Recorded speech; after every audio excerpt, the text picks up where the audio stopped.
Shalom sahabat yang terkasih dalam nama Tuhan Yesus. Puji Tuhan, kita bertemu kembali dalam kasih-Nya.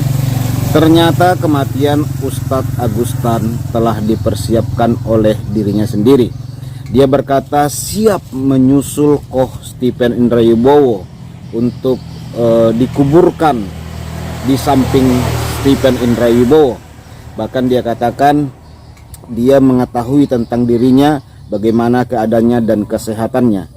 Jadi memang dia sudah mempersiapkan itu semua, sampai letaknya, makamnya sudah dia persiapkan katanya.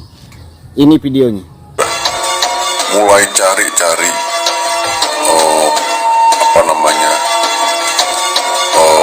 makam yang bisa bersebelahan, maksudnya beli paket gitu ya.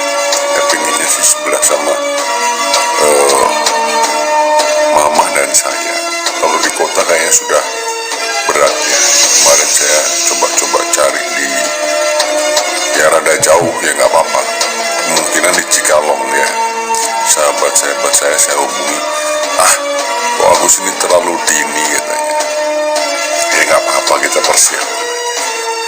persiapan kapanpun itu, seperti firman Allah, hendaklah kau mati dalam keadaan Islam. Wala tamutuna illa wa antum muslimun. Ya, ini yang sudah kita pegang begitu loh ya, janji Allah ini. Ya mudah-mudahan Allah tambahkan. Kalau toh saya harus menyusul Koh Stephen, bagi saya nggak masalah. Kenapa saya nggak bisa ngomong begitu, saudara? Yang tahu kondisi badan saya ini saya ya. Kenapa saya merancang ini?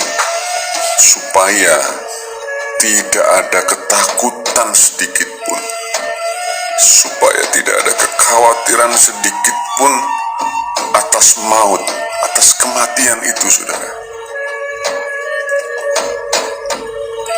Tidak ada. Itu.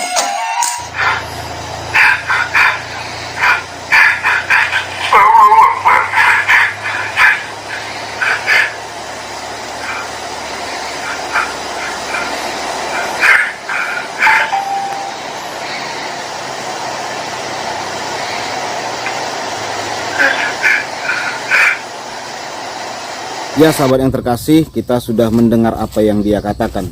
Saya sendiri sebenarnya sangat bersimpati dengan Ustadz Agustan ini, karena melihat latar belakangnya meninggalkan Tuhan Yesus. Jadi saya merasa dia mengalami putus asa. Dalam video ini kita melihat ya, seperti ada putus asa yang sangat tinggi sekali ketika dia mengikuti agama barunya. Mungkin ketika dia tinggalkan Tuhan Yesus, mengikuti agama barunya, dia mempunyai cita-cita atau keinginan yang sangat besar. Ternyata setelah dia mengikuti agama barunya, dia tidak mendapatkan semua yang dia inginkan, sahabat. Karena kita melihat ya bagaimana keadaannya. Bahkan rumahnya ya sangat sederhana sekali dibanding dengan para mualaf-mualaf yang lain. Walaupun sebenarnya rumahnya itu sudah jauh lebih mewah dibanding rumah saya, sahabat. Nah, jadi pengharapan dia setelah tinggalkan Tuhan Yesus tidak tercapai. Dia pikir ketika dia mengikuti agama mayoritas, dia bebas balaskan dendamnya, balaskan kepahitannya kepada orang yang menyakiti dia. Ternyata tidak bisa, sahabat. Karena munculnya para apologet, munculnya para hamba-hamba Tuhan yang siap menjawab tuduhan-tuduhan kepada kekristenan. Jadi keputusasaan yang dilakukan oleh Ustadz Agustan ini saya rasa wajar ya, karena mungkin dia seperti saya katakan tadi mempunyai keinginan yang sangat besar. Dia mungkin pengen bebas berbicara apa saja, bebas berkata-kata apa saja. Tapi saya mau katakan kepada Ustadz Agustan, tidak mungkin Pak Ustadz Anda masuk surga dengan cara kena azab dari Tuhan. Tidak mungkin, karena Anda sendiri yang meminta ketika Anda mengentuti dan memantati Alkitab supaya Anda diazab. Kalau Anda pun diserahkan kepada iblis terus mati, saya rasa tidak mungkinlah di surga itu ya.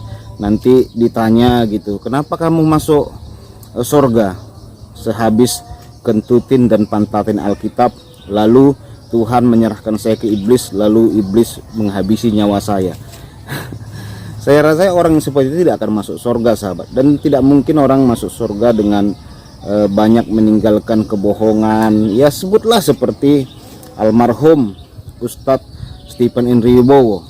Ya, walaupun dia sudah tidak ada, tapi dia meninggalkan sebuah sejarah dan jejak bahwa dia pernah mengaku seorang Romo katedral. Dia pernah mengaku menjadi anak dari seorang pastor dan ibunya adalah seorang pendiri gereja Tiberias Indonesia. Ternyata semuanya itu bohong, tetapi cerita itu sampai sekarang masih banyak orang yang percaya, dan masih banyak saudara seimannya dulu yang sangat percaya jika Stephen Henry Wibowo adalah anak dari seorang pastor, bapaknya pastor, ibunya pendiri gereja Tiberias, dan dia jadi Romo katedral. Masih banyak orang yang percaya hal itu.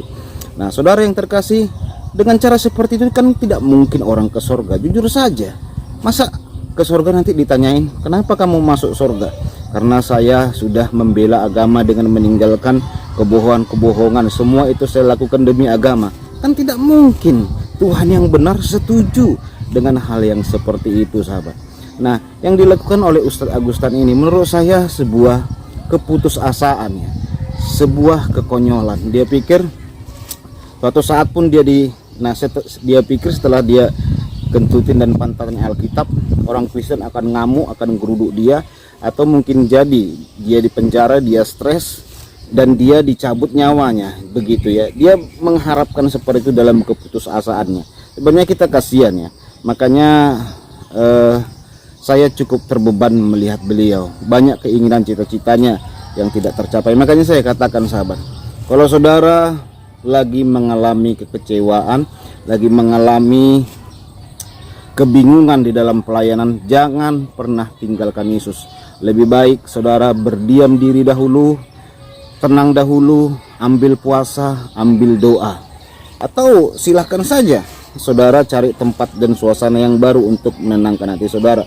Karena kalau saudara tinggalkan Yesus dan masuk ke agama sebelah, nanti saudara begitu sadar, keluarnya itu sangat susah, sahabat. Saya katakan tidak semudah saat saudara masuk, tidak segampang saudara masuk. Saudara keluar itu sangat susah sekali. Sudah banyak bukti dan fakta-fakta yang bisa kita lihat, ya, bagaimana ketika orang masuk agama sebelah itu dan dia sadar dan akhirnya dibaptis dan dia keluar lagi, sangat sulit. Itu seperti banyak itu saudaraku bukti-buktinya. Oke, sahabat yang terkasih, Tuhan berkati. Shalom bagi kita semua. Haleluya.